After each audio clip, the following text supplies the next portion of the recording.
வணக்கம் நேயர்களே, பார்த்து கொண்டிருப்பது தற்காப்பு கலை. அதிலும் தூக்கி எறியும் புத்திகளையும் பிடிபோடும் முறையும் பார்த்து கொண்டிருக்கிறோம். தூக்கி எறிவது என்பது ஒவ்வொரு தற்காப்புக்களும் உள்ள ஒரு நுணுக்கம்தான். குறிப்பாக ஜூடோவில், அக்கிடோவில், கராத்தேவில், கலரியில் என்று சிலம்பத்தில் என்று அனைத்து தற்காப்புகளிலும் அனைத்து விதமான தூக்கி எறியும் முறைகளும் பிடிபோடும் முறைகளும் தடுக்கும் முறைகளும் தாக்கும் உள்ளது. இருந்தாலும் ஒவ்வொரு கலைக்கே ஒரு அடிப்படை அம்சமான கோட்பாட்டுடன் ஒவ்வொரு குணமாக அது மாறுகிறது.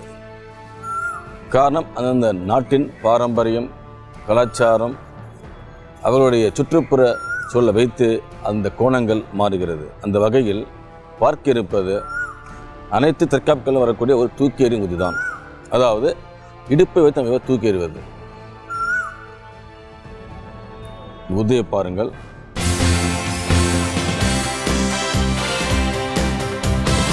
நேயர்களே, இப்போ நம்ம பார்க்க இருப்பது தூக்கி எறியும் ஒரு உத்தி தான். தூக்கி எறிவதை நாம் 3 வகையாக பிரிக்கலாம்.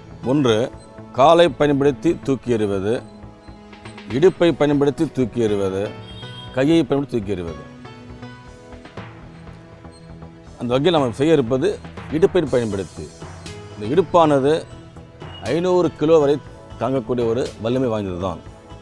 ஆக வலிமை இருக்கிறது அனைவரிடமும். நீங்கள் தான் அதை எவ்வாறு பயன்படுத்த அறிய வேண்டும். அதற்கு இது போன்ற பயிற்சி அவசியம். குறிப்பாக இது தாக்கும்போது மேலே தடுங்கள், பிடியுங்கள், உள்ளே செல்லுங்கள், கையை கழுத்துக்கு பதில் இடுப்புக்கு செல்லுங்கள். அமர்ந்தவாறு நீங்கள் தூக்க முடியும், தூக்கி எதிரி வீச முடியும். நீங்கள் தூக்கிய பிறகு உங்களுடைய இடுப்பை நீங்கள் திருப்பினால் போதுமானது, எதிரி வீழ்த்தப்படுவான். தூக்கி மறுபடியும் பாருங்கள். ஒன்று, தடுத்தல், பிடித்தல், உள்ளே சென்று இடுப்பை பிடித்தல். தூக்கி ஆயிற்று, இடுப்பை திருப்பும் பொழுது எதிரி வீழுவான். ஆக நீங்கள் தூக்குவதற்கு அமர்ந்து தூக்குங்கள், இடுப்பை கொண்டு இடுப்பை திருப்புங்கள், எதிரி வீழ்த்தப்படுவான். இதை நீங்கள் வேகமாக செய்யும்போது எதிரி மிகவும் தூக்கி எறியப்படுவான், மிக தொலைவில்.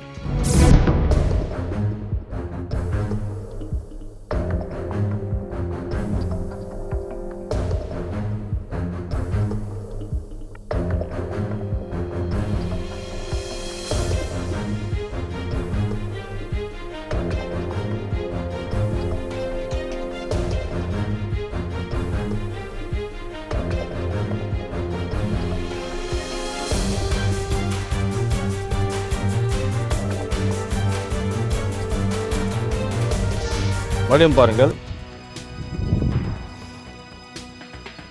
தடுங்கள், பிடியுங்கள், உள்ளே செல்லுங்கள், தூக்குங்கள், இடுப்பை தூக்கும்போது எதிரி உங்கள் வசம். பயிற்சியை பாருங்கள்.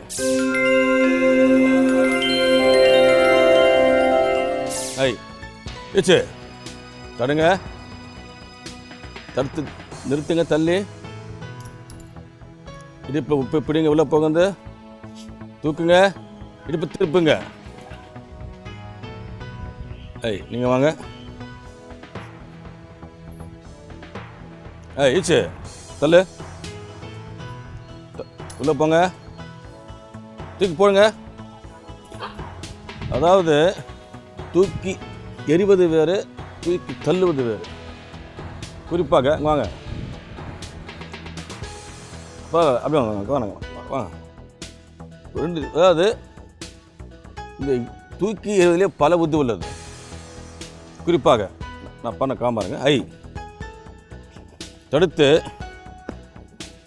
தூக்கி அங்கே விடுவது. அதே போல வாங்க. தடுத்து தூக்கி சுழட்டுவது, இது ஒரு வகை. அதே போல செய்வது நம் புதிய புத்தி. தடுத்து உள்ளே சென்று தூக்கி வீசுவது, அங்கே தூக்கி எறிவது, தூக்கி அடிப்பது, தூக்கி வீசுவது. மூன்றாவது புத்தி தான். தூக்குங்க, இடுப்பை திருப்புங்க, போதுமானது. ஏச்சு தள்ளுங்க வெளியே, உள்ளே போங்க, அப்படியே இருங்க. இப்போ தூக்கின பிறகு நீங்கள் இடுப்பை திருப்பினா போதுமானது. சரியான செயல்.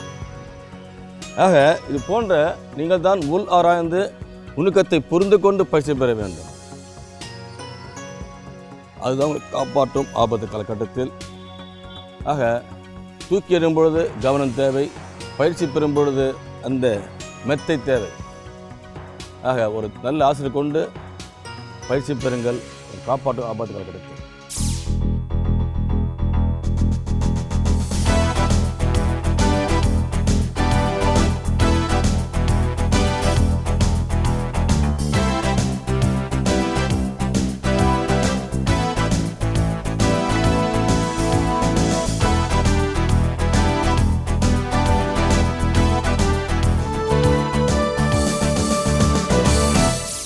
இது மறுபடியும் பாருங்கள். சரி, ஒன்று தடுங்கள், உள்ளே செல்லுங்கள், அமர்ந்து தூக்குங்கள், இடுப்பை திருப்பினால் போதுமானது. மேலே புத்தியை பார்த்தீர்கள், ஒரு ஒல்லியான பெண்மணியே தூக்கி எறியும் புத்தி.